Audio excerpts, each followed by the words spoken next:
Your panties stink, Anita. You disgust me. Get out of my house. The words tore through the tiny, one-room apartment like a slap. Darius stood in the middle of the room, his chest heaving, his finger pointing at the faded suitcase by the door. His eyes were wild, full of anger and something darker, shame. The dim light bulb above them flickered, throwing broken shadows on the cracked walls. Anita froze.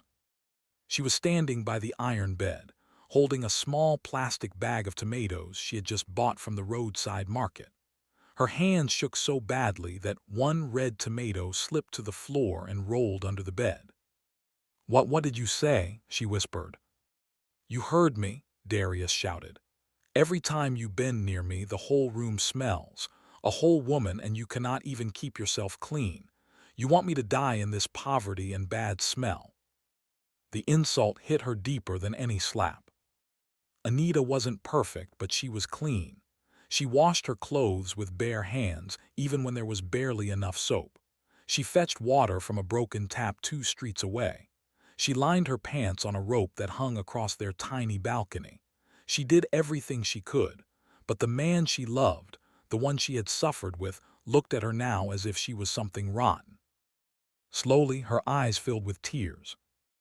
"Darius," she said, her voice trembling, "you know that's not true. You know I have been sick. I told you the doctor said."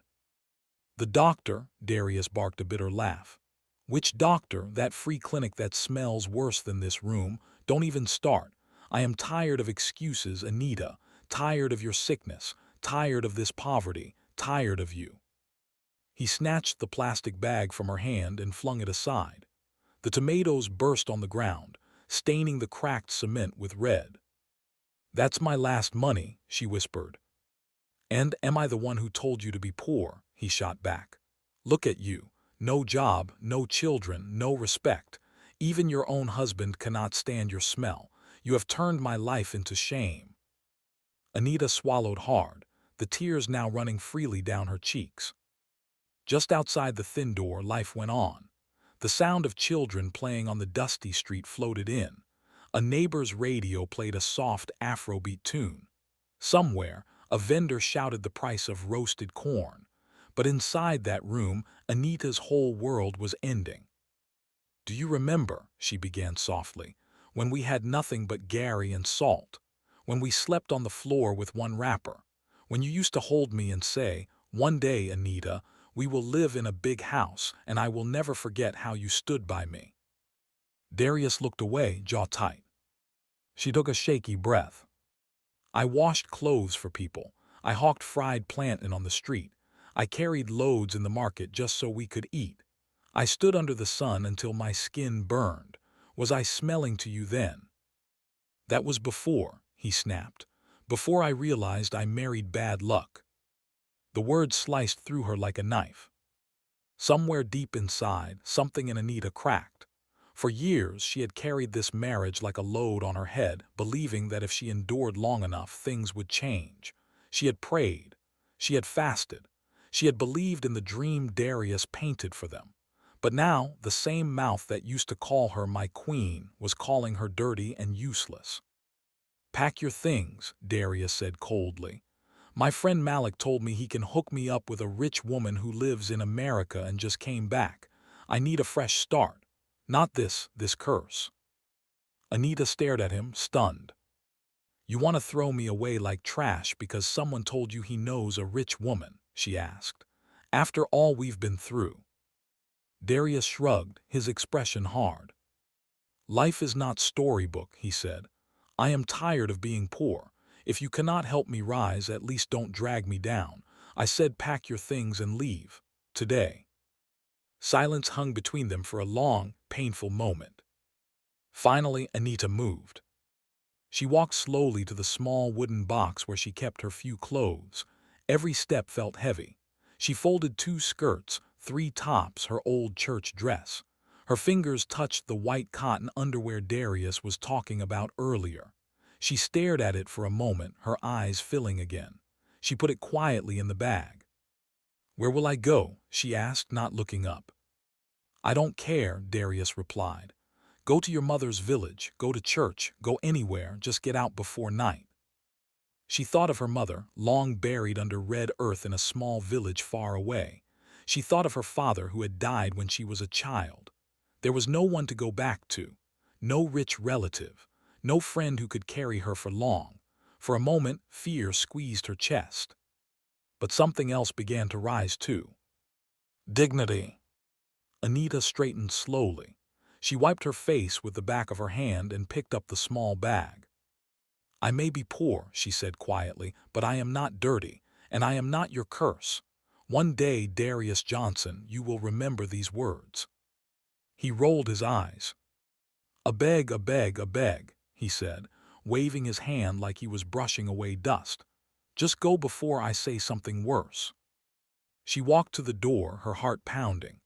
At the entrance, she paused and looked back at him one last time. He stood with his arms folded, his face turned away as if she was nothing but a shadow on the wall. May God show you who you really are, she said softly. Because it's not my smell that is destroying you, Darius. It is your heart. She opened the door and stepped into the bright afternoon sun. The heat hit her face, drying the wet tracks of tears on her cheeks. The children on the street paused their play to stare at the woman with the small bag and swollen eyes. A neighbor, Mama Kelechi, looked up from where she was frying akara and shook her head slowly. Everyone could hear the fights. Everyone knew. Anita, Mama Kelechi called gently, you day go somewhere. Anita forced a small smile. I don't know yet, Mama, she replied, but I know I cannot stay. She turned and walked down the street, each step taking her farther from the life she had tried so hard to hold together. As she reached the junction, a dusty car slowed beside her. The window rolled down, and a soft American accent floated out. Excuse me, ma'am, the driver said. You look like you need help. Are you okay? Anita turned. Behind the wheel sat a man in a simple white shirt and dark trousers. His skin was a rich brown, his beard neatly trimmed, his eyes kind but sharp, the kind of eyes that saw more than you wanted to show. The car was quiet but clearly expensive, the kind people in her neighborhood only saw in movies. I'm fine, she lied automatically. He glanced at her bag, then at her face. My name is Malcolm, he said gently. Malcolm Cole. I own a few businesses around here. You really look like someone who has nowhere to go right now. If you don't mind, maybe I can offer you a ride to somewhere safe. Or at least buy you a meal. Anita hesitated. She had heard stories of men who pretended to be kind but were wolves underneath. Yet there was something about this man's gaze, steady, respectful, that calmed her fear just a little. I don't want trouble, she said quietly. Neither do I, Malcolm replied with a small smile. Sometimes we just appear in someone's life at the right moment. Maybe this is that kind of day. As Anita stood there at the junction, torn between fear and trust, Darius was in the cramped room, already picking up his phone to call Malik about the rich woman from America. He had no idea that the simple man in the white shirt and quiet car at the junction would one day become one of the richest men in the city. He had no idea that the wife he had just insulted and thrown away would one day ride back into his life as the billionaire's beloved. And he had no idea that his own future would lead him to a heavy iron gate, a security uniform, and a slow, quiet revenge that would expose the true poverty he carried inside. Anita looked at Malcolm, then at the long, dusty road ahead. She took a deep breath, gripped her bag tighter, and finally nodded. All right, she said, I will accept the meal. She reached for the car door handle. At that exact moment, Malik's call came through on Darius's phone, and the first step of a dangerous plan began. Neither Anita nor Darius knew it yet, but the choice she was about to make, and the words he was about to speak on that phone, would tie their destinies to Malcolm Cole in a way that would shake all their lives years later, right at the gate of a mansion. The car door clicked open. Please, Malcolm said softly, get in. And as Anita lowered herself into the car, unaware of who she was really sitting with, a storm quietly started to form, one that would return one day, not with loud anger, but with a soft, unforgettable revenge. Malcolm drove slowly through the dusty road, careful not to hit the children running barefoot across the street. Anita sat quietly in the passenger seat, her hands trembling slightly as she clutched her small bag.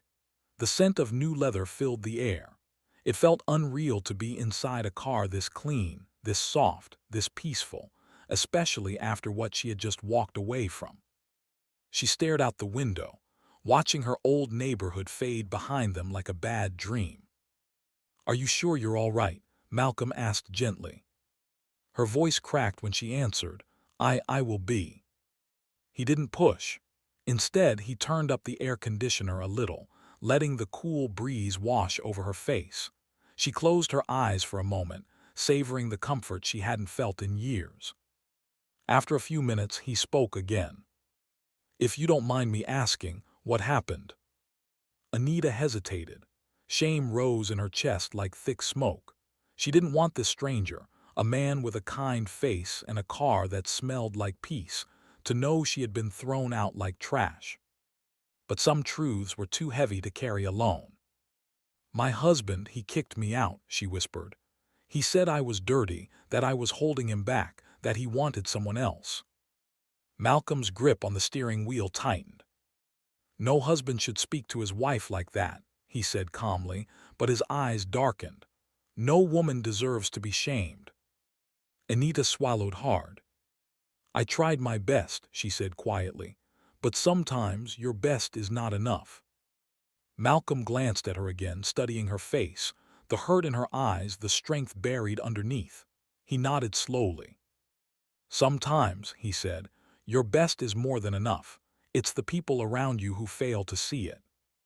His words were so gentle that Anita felt tears forming again. She looked away quickly, wiping her face before he noticed.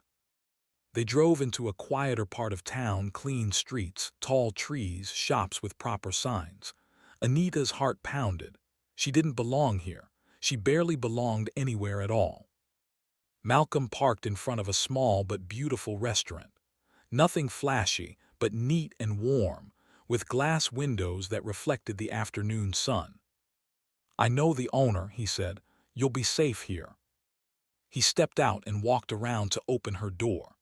No one had ever done that for her before, not even Darius when they were newly married.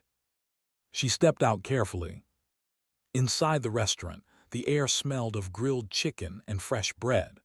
The waitress greeted Malcolm with a polite bow of the head. "Mr. Cole," she smiled, "your usual seat." "Yes, thank you," Malcolm replied. "And please bring 2 plates of jollof rice, grilled chicken, and water." They sat near the window. Anita kept her eyes on the table, embarrassed by her worn slippers and sun-faded skirt. Everyone else seemed too well-dressed, too confident. "You're safe here," Malcolm said again, as if he could hear her thoughts. She looked up slowly. "Why are you helping me?" He leaned back thoughtful.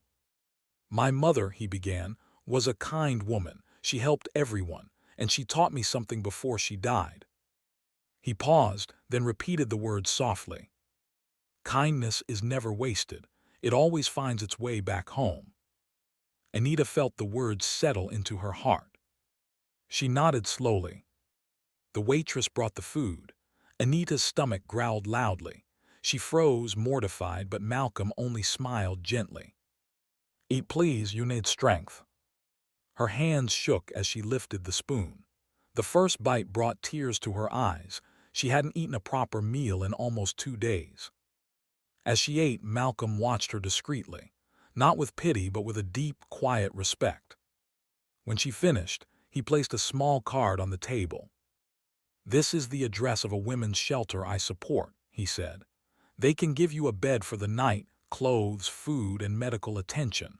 No questions asked." Anita picked up the card with shaking fingers.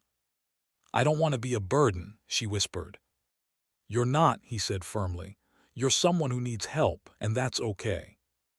Her eyes softened. If you want, he added carefully, I can drive you there. Something in her heart tugged, fear, gratitude, hope, everything at once. Yes, she whispered, please. He nodded, stood, and paid the bill.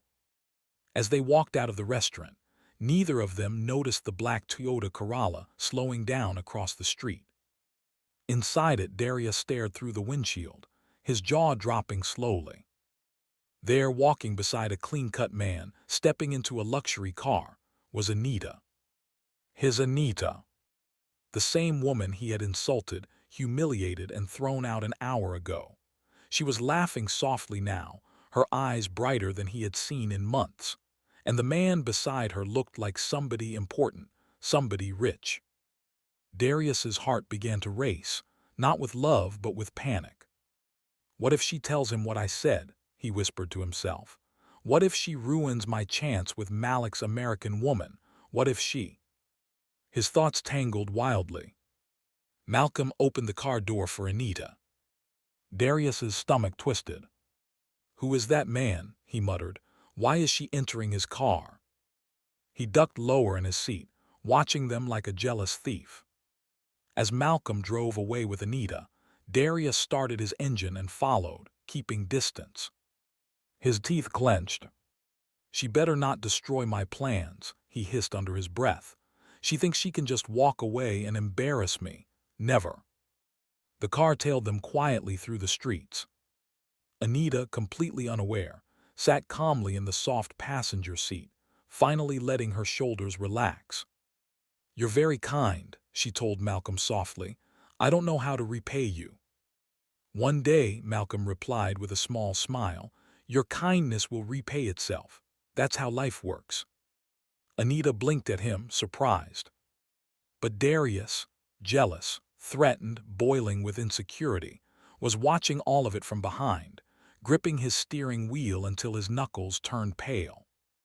As they neared the shelter, a dangerous thought began to form in his mind, one that would change the course of all their lives. The car turned into a quiet street. Darius parked far behind, his eyes burning with rage and confusion. What does she think she's doing? He muttered. Running away from me, finding another man after everything. He didn't know it yet, but in the years to come, the same man he was watching would become his boss. And the same woman he despised would one day stand beside a billionaire, looking at him from behind a mansion gate. But today, all he saw was a woman he had underestimated, walking toward a new life. As Malcolm parked in front of the shelter, Anita looked up at the building, nervous but hopeful. And somewhere behind them, Darius slowly stepped out of his car, ready to make a decision that would ignite the conflict to come. The air outside the women's shelter was calm and cool, a sharp contrast to the storm inside Anita's heart. She stood quietly beside Malcolm's car, holding her small bag close to her chest. The building ahead was painted light blue, with flower pots by the door and a sign that read Haven House, a safe home for women. It looked peaceful, safe, kind. It was everything she hadn't felt in a long time. Are you nervous? Malcolm asked softly. Anita nodded. I've never stayed anywhere like this. You deserve safety, Malcolm said. You deserve rest. The people here are good. They don't judge. She took a deep breath and nodded again. But before they could walk toward the entrance, a figure stepped out of the shadows across the street. Darius. His expression was dark, filled with confusion, anger, and something else, fear. The moment he saw Anita look in his direction, he straightened, as if preparing for a confrontation. Malcolm noticed her freeze. He followed her gaze and spotted the man. Do you know him? He asked calmly. Anita swallowed hard. That's my husband. Malcolm's jaw tightened slightly, though his face remained composed. Darius marched toward them, each step heavy with wounded pride. Anita instinctively stepped back. Oh, so this is where you've been running to, Darius sneered. No wonder you were eager to leave. So this is the man you're cheating with. Anita gasped. Darius, no, I've never. Keep quiet, he barked. You think you can disrespect me. You think you can walk out of my house and jump straight into another man's car. You useless. That's enough. Malcolm's voice cut through the street like a knife, quiet but loaded with authority. She is not useless, and no one deserves the way you spoke to her. Darius turned sharply to Malcolm. And who are you, her savior, her new man? Let me warn you, this woman has nothing. She's sick, poor, a curse. She'll drag you down. Anita's face crumpled, but Malcolm spoke before she could. She didn't drag me anywhere, he said, but your words say a lot about the kind of man you are. Darius stepped closer to him, trying to appear intimidating. But standing beside Malcolm, tall, confident, calm, he looked small. You think you can come between me and my wife, Darius growled. She's mine. She stopped being yours the moment you threw her out, Malcolm replied evenly. You made her leave. Those were your words, not hers. Darius's face turned red. Stay out of it. Malcolm's eyes narrowed ever so slightly. I'll stay involved as long as she needs protection. Anita blinked. No one had ever spoken for her like that. She found her voice. Darius, please just go home. There's nothing left for me there. You made that clear. Darius laughed bitterly. So what now? You're choosing him over me. I'm choosing peace, Anita said softly, for the first time in years. That sentence seemed to wound Darius more than anything else. His shoulders stiffened. His pride was bleeding, and for a man like him, that was the deepest cut. He glared at Malcolm. This isn't the end. He turned to Anita, his eyes cold and cruel. Mark my words, you'll regret this. Then he spun around and stormed back to his car, his shoes kicking dust into the air. The engine roared angrily as he sped away. For a long moment, Anita stood in silence, watching the car disappear around the corner. She felt empty but lighter. Malcolm waited until the sound of the engine faded before he spoke. Do you want to go inside? He asked gently. Anita nodded, her voice barely a whisper. Yes. They walked toward the shelter. Inside, warm lights filled the lobby, and the smell of freshly cooked food drifted from a distant kitchen. A kind-faced woman approached them. Welcome to Haven House, she said.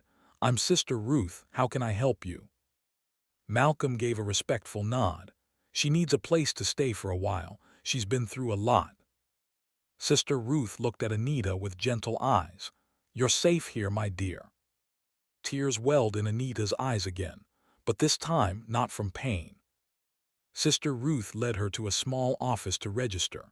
Malcolm waited in the hallway, hands in his pockets, lost in thought. When Anita returned, she approached him slowly. I don't know how to thank you, she said. If not for you, I don't know where I'd be. You don't need to thank me, Malcolm said. Just take care of yourself. She nodded. He hesitated, then added, I'll check on you tomorrow if that's okay. Her heart fluttered, not with romance, but with something she hadn't felt in a long time. Hope.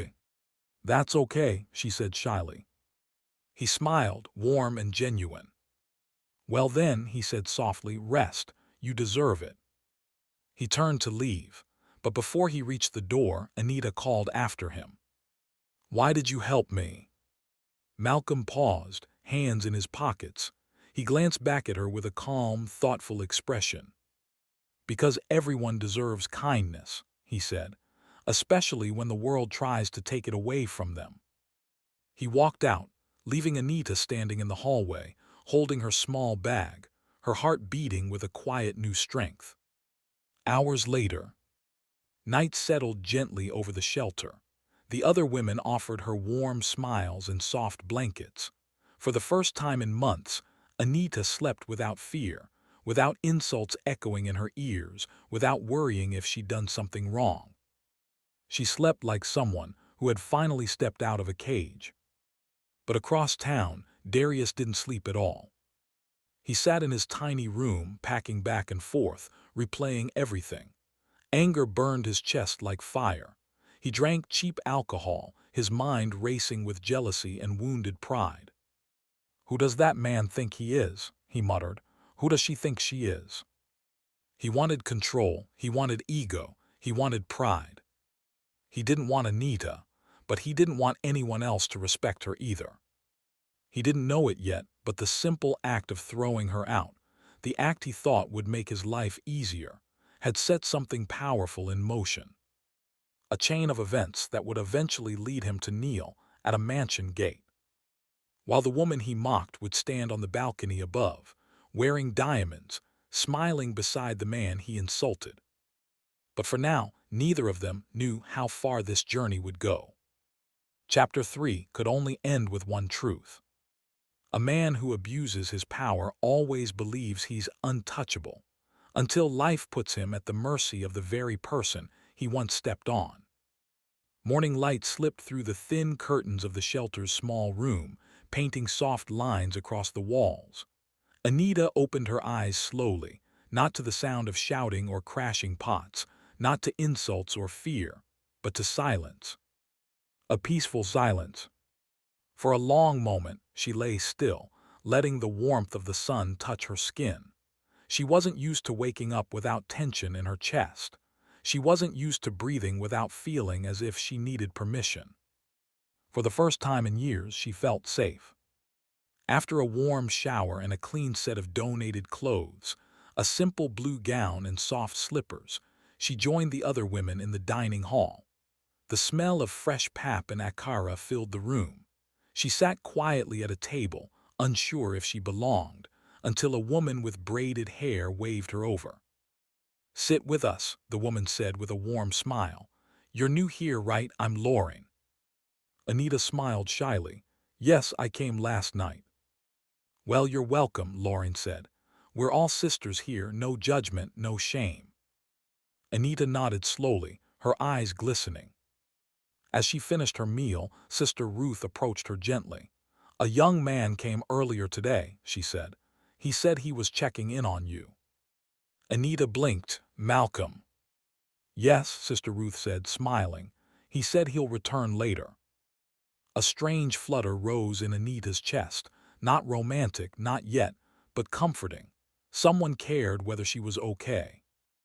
After breakfast, Anita volunteered to help fold donated clothes in the laundry room.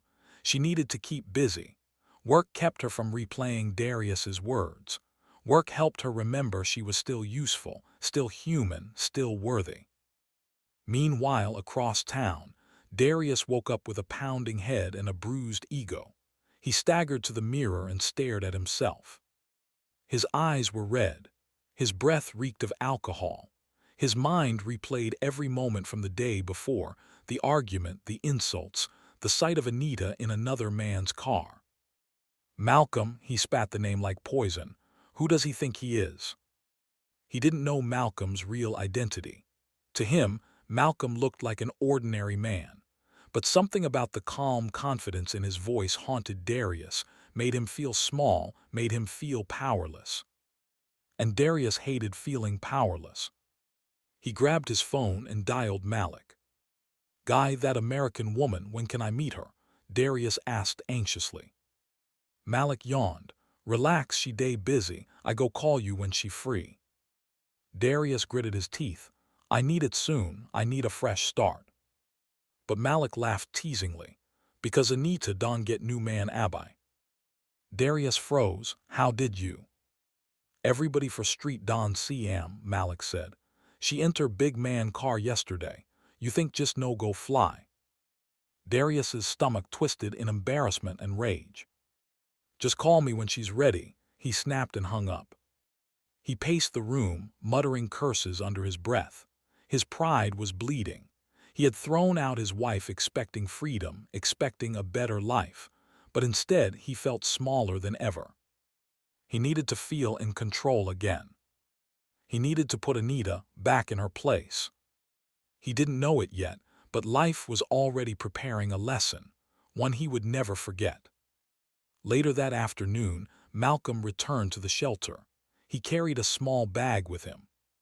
When Anita saw him through the window, she felt her heart steady, as if peace walked into the room with him. She wiped her hands on her gown and stepped outside. He gave her a gentle smile. "You look better today," he said. "I feel better," she admitted. "Thank you." He handed her the bag. "I brought you some toiletries, soap, lotion, toothpaste. I hope that's okay." Anita held the bag carefully, as if it were glass. "It's more than okay, Malcolm. No one has been this kind to me in years." He looked at her, truly looked, and then spoke softly. "Everyone deserves kindness, especially you." Her throat tightened. They walked to a bench under a shaded tree in front of the building. The breeze was soft, brushing against her cheeks. "What do you plan to do next?" Malcolm asked. I don't know yet," Anita said truthfully.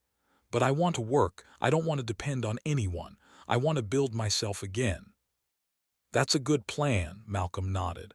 "There's dignity in building your own strength, and I might be able to help." She looked at him curiously. "I own a small chain of grocery stores," he explained. "We're hiring for a few positions, cashiers, shelf staff, cleaners, nothing heavy, and the pay is fair. If you're interested, I could arrange an interview." Anita's eyes widened. Yes, please, I can work. I'm not afraid of work." "That's what I thought," Malcolm said with a smile.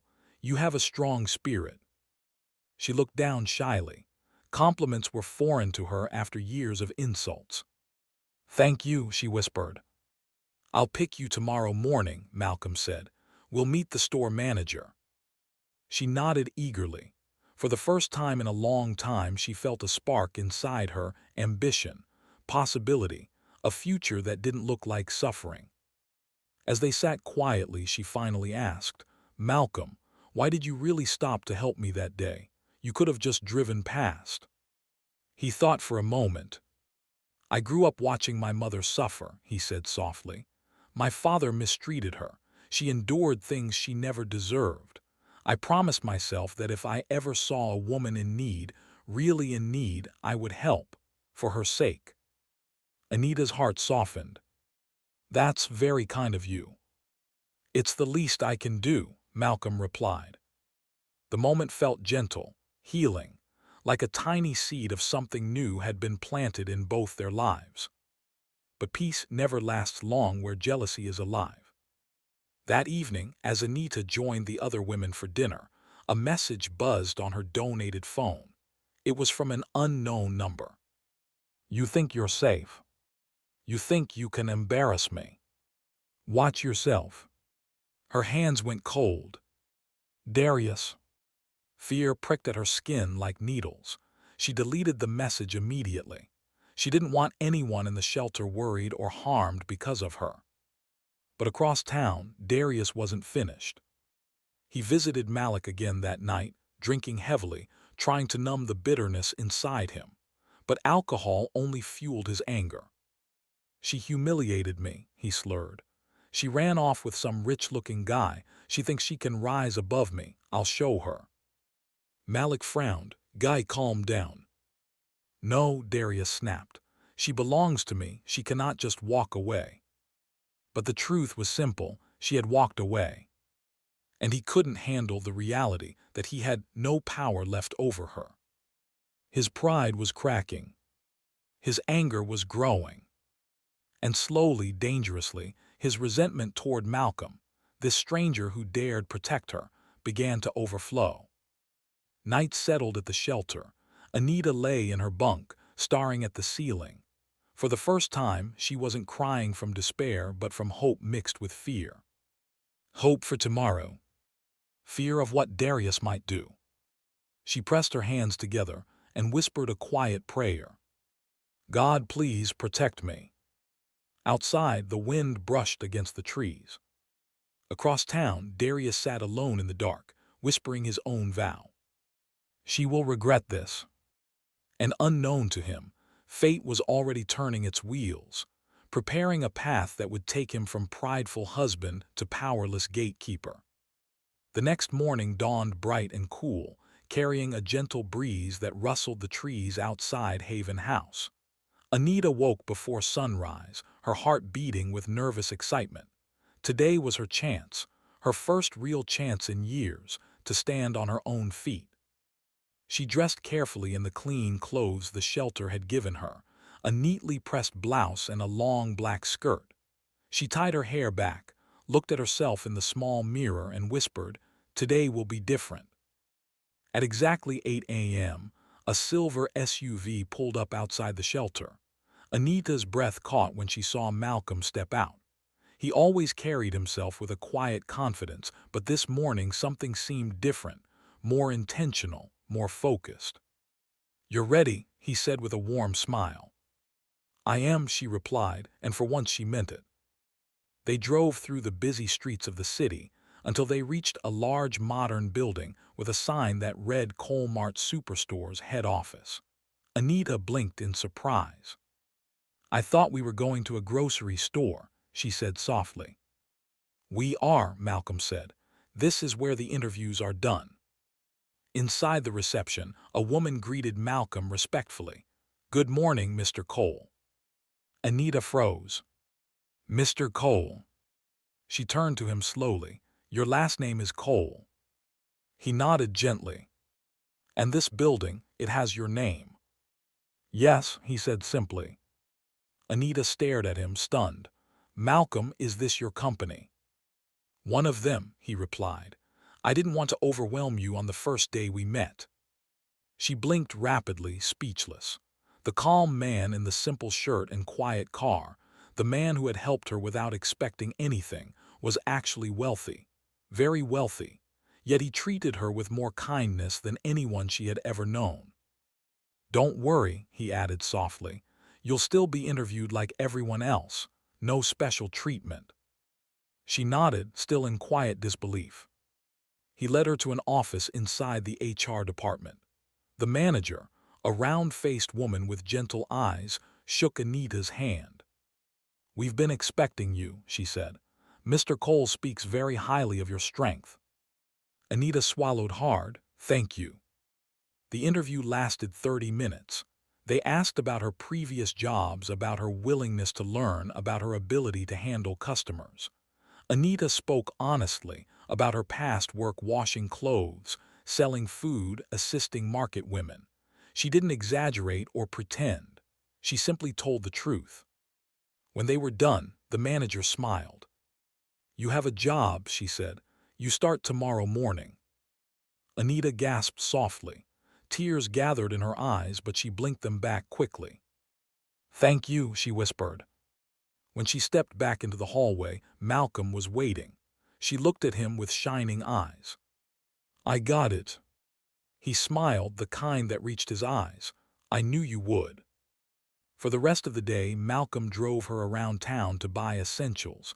A few clothes, better shoes, a small phone with credit. She tried to protest, but he shook his head gently. "This is not charity," he said. "This is investment in your future." Those words stayed with her like a warm blanket. But miles away, Darius's life was unraveling. The rich American woman he hoped to meet had already rejected Malik's suggestion. "I'm not interested in any man looking for green cards or money," she had said in a voice note. "I beg, leave me alone." Malik had forwarded the message to Darius. When Darius finished listening, he threw his phone across the room so hard it cracked. His last hope, his fantasy of escaping poverty through another woman, was gone. And worst of all, the entire street now mocked him behind his back. "See as him wife Don follow big man. You see the car way carry her, no be ordinary car oh. Darius Don lose good woman." The humiliation ate into him like rust. But the moment that broke him came later that evening. He walked through the neighborhood market to buy cheap noodles and bread. As he passed two women selling vegetables, he overheard them whispering loudly. "That's him," one of them said, "the man who said his wife stinks." "Ah, imagine, some men no get shame," the other replied. "And see how fine the woman be. Now she day follow big man." Darius felt heat rush to his face. The women stared boldly at him, disgust in their eyes. He wanted to shout, to defend himself, to blame Anita, but deep down he knew the truth. He had done this to himself. He stormed away, furious and humiliated. Inside his head, one thought grew louder and louder. If she thinks she can rise above me, I'll show her. He pulled out his cheap phone and composed a message. You think you're better than me? Just wait. His thumb hovered over the send button. But then he paused. Delete. He typed another message. I'll come for you. Delete. Something darker flickered in his eyes. This is all her fault, he hissed. She embarrassed me, she betrayed me, she ruined me. He didn't realize that Anita, who was living quietly, working hard to heal, had not once spoken badly about him to anyone. But Darius needed someone to blame. And blaming her was easier than blaming himself. That night at the shelter, Anita sat outside on a bench, breathing in the cool air. She clutched the employee badge Sister Ruth had handed her earlier. She had a job. A real job.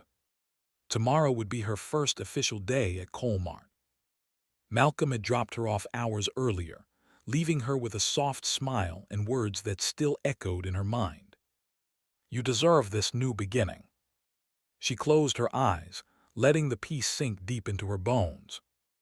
But outside the shelter, hidden behind a tree across the street, Darius stood watching. His eyes were cold. His breathing was heavy. He watched her smile softly to herself. New beginning, he muttered, not without me. He took one step closer. But suddenly, headlights flashed around the corner, a police patrol truck passing on routine rounds. Darius stiffened, swallowed hard, then melted back into the shadows. He walked away slowly, but not in surrender. Let her enjoy now, he whispered to the night. I'll remind her who she is, who she belongs to. He disappeared into the darkness, unaware that life was already preparing a bitter twist. The man he envied. The man he hated without reason. The man he would soon need more than anyone. Would one day hand him a uniform, a badge, and a job at the gate of a mansion he would never enter. The sun rose slowly over the city, casting golden streaks of light across the rooftops. Anita stood at the bus stop near Haven House, clutching her small handbag and the employee badge she'd been given yesterday. Today was her first day at Colmart. Her stomach fluttered with nerves, but beneath the fear was something stronger, determination. A clean, bright delivery van with the Colmart logo pulled up beside her. The driver rolled down his window and smiled. You must be Anita, mister. Cole said to pick you up. She blinked. He arranged this. Yes, ma'am. She stepped into the van, her heart full. Malcolm hadn't told her he was sending transportation. He didn't have to, but he did, quietly, thoughtfully, respectfully. When the van arrived at Colmart, the store manager, Mrs. Vance, welcomed her with a warm handshake. Let's get you started. Anita followed her through the bright, organized aisles. Workers were stocking shelves, arranging fruits, wiping counters. Everything smelled clean, new, hopeful. Mrs. Vance handed her a uniform and a neatly folded apron. It's not much, she said, but wear it with pride. Every position here matters. Anita nodded, her throat tight. She changed in the staff room, smoothing the apron gently with her hands. As she tied it around her waist, she remembered the days when she had worn worn-out wrappers, carrying trays of fried plantain around the market, her back aching, her hands blistered. This felt different, dignified, a new chapter. When she stepped out, the staff smiled at her. A young girl named Tasha helped her with the cash register, explaining each button carefully. A tall, soft-spoken man named Jerome showed her where to stock canned goods. For the first time in years, Anita felt like she belonged somewhere. By noon, she was already serving customers, smiling shyly, counting carefully, greeting everyone with quiet respect. Some customers paused, surprised by the warmth in her voice. You're new here, one woman said.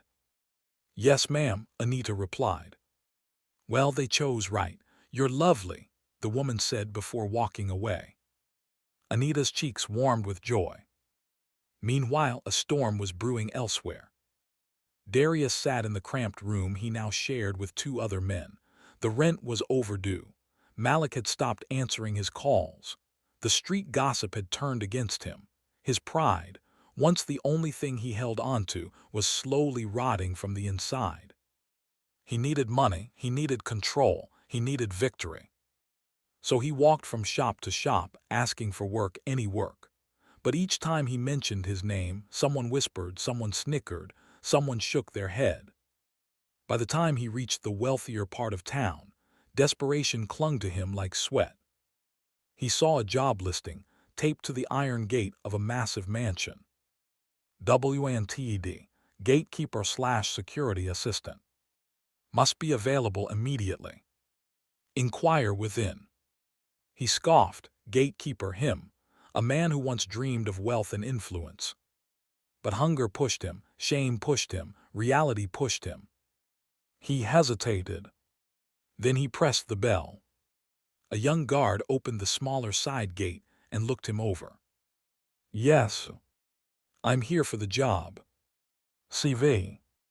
I don't have one." "Identification." Darius dug in his pocket and pulled out a faded ID card. The guard frowned but allowed him inside. They walked through a garden so beautiful it made Darius blink. The flowers, the statues, the shining stone pathway. He couldn't remember the last time he had seen a place this perfect.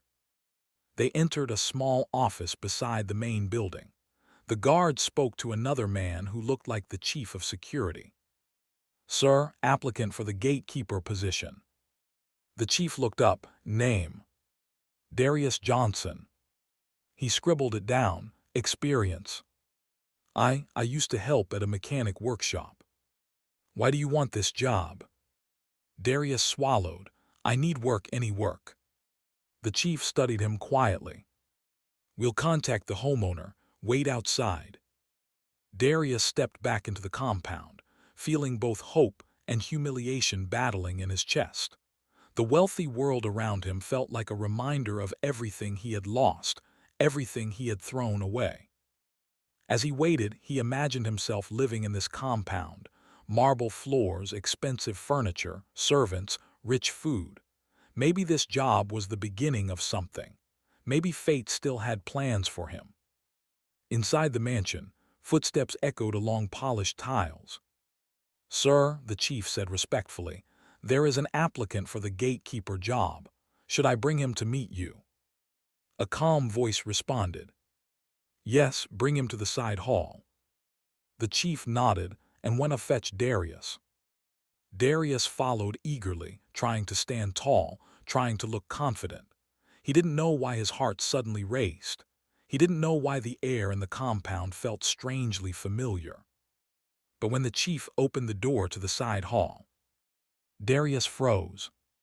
Standing by the window, hands in his pockets, sunlight illuminating his figure, was Malcolm Cole.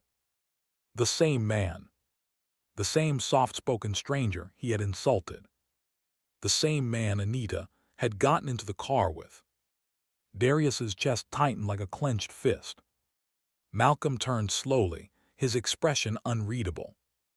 Their eyes met. The silence was deeper than any insult, heavier than any threat. Darius felt the blood drain from his face. "You," he whispered. Malcolm didn't move.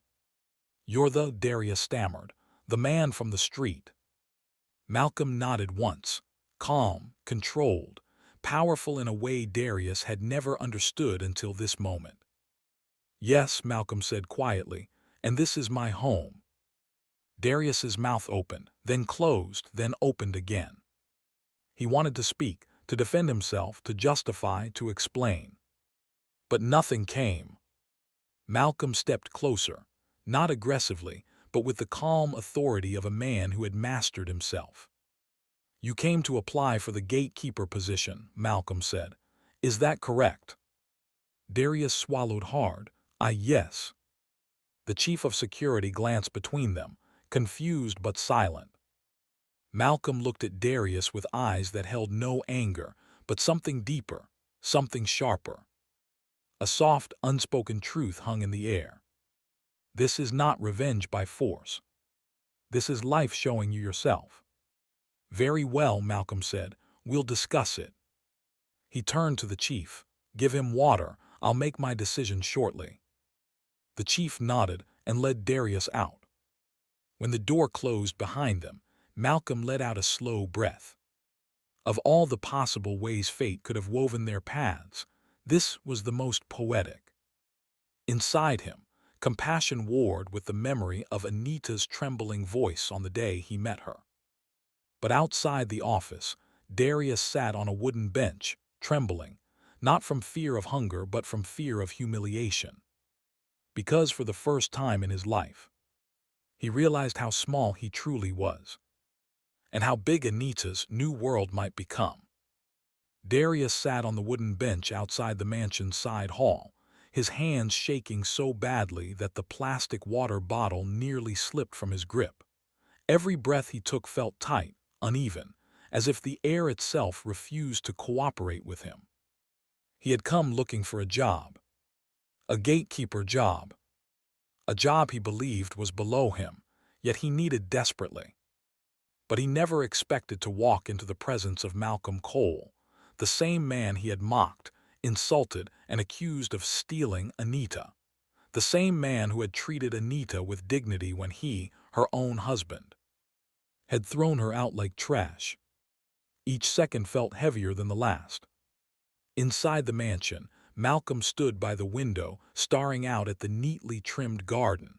His face was calm, but his mind was far from still. He remembered the day he picked Anita up. Her shaking hands, her swollen eyes, her quiet voice holding back pain, her dignity even in despair. And he remembered the man who marched toward them on the street, full of anger, full of pride, full of poison. Now that man was applying to work for him. Life had a way of circling back. A soft knock sounded. "Sir," the chief of security said, "your wife is here." Malcolm turned. Anita stood in the doorway, wearing her new uniform from the Colmart store. She carried a small bag, her hair neatly tied back, her eyes bright with the confidence she had gathered over the last few days. "Malcolm," she said softly, "they told me you wanted to see me." He nodded. "There's something you should know." She stepped inside. Before she could ask anything, Malcolm gestured toward the window overlooking the side of the house. Anita looked and froze. There, sitting hunched on the bench, was Darius. Her breath caught. For a moment the world tilted. She held her chest lightly, steadying herself. Why is he here?" she whispered. "He applied for the gatekeeper job," Malcolm replied quietly. "He didn't know this was my home." Anita's eyes softened, not with love, not with longing, but with something Malcolm didn't expect. Compassion. She swallowed and looked down. He must be very desperate. "Yes," Malcolm said, "he is." She took a slow breath. "What do you want to do?" Malcolm hesitated. He had thought about revenge. He had imagined Darius standing at the gate, watching Anita walk past him every morning in good clothes, smiling, living a life he once called impossible. A soft revenge, not with anger but with truth. But now that Anita was here, his decision mattered even more. "What do you want me to do?" Malcolm asked. Anita looked at him, really looked at him, and shook her head gently. "I don't want to punish him," she said softly. "He punished himself long before now. He's living with the result of his own actions." She walked closer to Malcolm.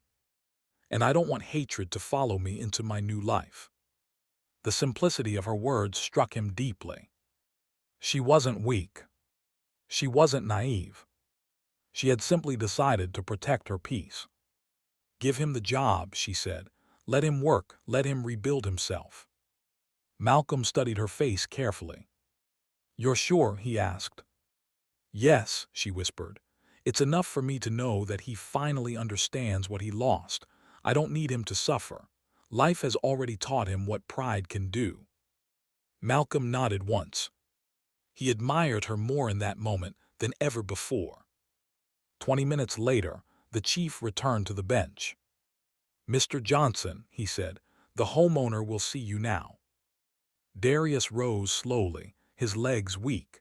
He wiped his hands on his trousers and followed the chief inside. Each step felt like walking toward judgment. When they reached the hallway, the door opened. Darius stepped in and immediately froze. Malcolm stood beside Anita. Her uniform was neat. Her posture was strong. Her eyes were calm. She looked nothing like the trembling woman he'd thrown out. "Anita," he whispered, his voice cracking. She didn't move toward him. She didn't step back either. She simply stood there, dignified and steady. "Good afternoon, Darius," she said quietly. He bowed his head. Shame washed over him like cold water. He couldn't meet her eyes. He didn't deserve to. "Why are you here?" he forced out. "I work for Mr. Cole," she replied. Darius's heart stopped. "You work for?" "Yes," Malcolm said. "She's one of the most dedicated employees we have." Darius squeezed his eyes shut. He felt something inside him crumble, pride, ego, the last fragments of denial. "I didn't know," he whispered. "I didn't know the man who took you in was." "You never cared to know," Anita finished gently. "All you cared about was blaming me for everything you couldn't control." He winced. Her words were not angry, but they were true. Malcolm stepped forward slightly. "Mr. Johnson," he said evenly, "you applied for a job, and after reviewing your situation, I've decided to hire you." Darius's eyes shot up. You will." "Yes," Malcolm replied calmly. "You will work as a gatekeeper. The pay is fair. The expectations are clear." Darius stared at him, stunned. "But after everything, after what I said, after how I treated—" "I'm not hearing you because of you," Malcolm interrupted gently. "I'm hearing you because of her." He gestured toward Anita. "She asked me to." Darius turned to her slowly. His voice broke. You did." "Yes," Anita said softly. "Not because of the past, but because you need a chance to stand again. And because I refuse to let bitterness control my story." Darius covered his face with both hands. His shoulders shook, not in anger this time, but in deep, heavy regret. I'm sorry," he whispered. "For everything, for the insults, for the pain, for not seeing who you really were." Anita looked at him with calm eyes. "I forgave you a long time ago," she said. "But forgiveness doesn't mean going back." He nodded, tears escaping down his cheeks. "I understand." Malcolm stepped forward and extended a folder. "Your employment contract," he said. "Read it, sign it, start tomorrow." Darius took it with trembling hands. He looked between Malcolm and Anita, one man showing him mercy, one woman showing him grace. "I will work hard," he whispered. "I won't disappoint." "We hope so," Malcolm replied. Anita nodded. Darius slowly backed away, then turned and exited the hall, wiping his eyes repeatedly. When the door closed, Malcolm turned to Anita. "You handled that with more strength than most people could," he said. She smiled faintly. "I learned something." "What's that?" "That carrying hatred is heavier than carrying pain." Malcolm smiled, warm, proud, inspired. "Come," he said softly, "let's go home." Anita blinked. "Home?" "Yes," he said, "you're home." And she realized then. He wasn't talking about the shelter, or the store, or temporary comfort. He was talking about a future. With him. She stepped forward slowly, and Malcolm took her hand gently. No rush, no force, just quiet respect. The beginning of something new. Something good. Outside, Darius stood in the garden, staring at the mansion he would guard. He wiped his face one more time and whispered, Thank you, Anita, for everything. His voice broke, but his spirit didn't. And somewhere deep inside him, something finally shifted. Humility, kindness, accountability. As Malcolm and Anita walked through the main doors of the mansion, together, Darius watched from a distance, understanding at last that the greatest revenge is not destruction, but peace. A peace he would witness every day from the gate he now called his workplace. A soft revenge, a human lessons, a full circle. If this story touched your heart, don't forget to like, subscribe, and share this video with someone who needs this message today. Tell us in the comments, where are you watching from? And finally, what did you learn from this story about kindness, pride, and second chances? The mansion Anita would one day call home. If you're still with us in this gripping story, don't forget to like, subscribe, and share this video so others can enjoy it too.